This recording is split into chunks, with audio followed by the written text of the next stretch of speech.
আসসালামু আলাইকুম বন্ধুরা, চাকরির পরীক্ষায় আসা আরও কিছু গুরুত্বপূর্ণ প্রশ্ন নিয়ে আপনাদের সাথে আবার আলোচনায় আসলাম।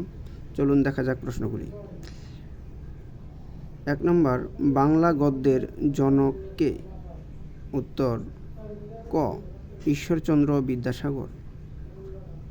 আনন্দমঠ উপন্যাসের লেখক কে? ক বঙ্কিমচন্দ্র চট্টোপাধ্যায়। বিদ্রোহী কবিতার কোন কাব্যের অন্তর্গত? উত্তর ঘ অগ্নিবীণা। তাম্বুলখানা গ্রামে জন্মেছিলেন কোন কবি? উত্তর ক জসীমউদ্দীন। ছিন্নপত্রের অধিকাংশ পত্র কাকে উদ্দেশ্য করে লেখা? উত্তর ক ইন্দিরা দেবী। মাইকেল মধুসূদন দত্তের বীরঙ্গনা কাব্য কোন ধরনের কাব্য? উত্তর ঘ পত্রকাব্য। আওয়ালের তুহফা কোন ধরনের কাব্য? উত্তর গ নীতিকাব্য।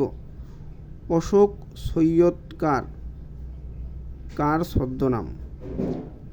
উত্তর ক আব্দুল মান্নান সৈয়দ।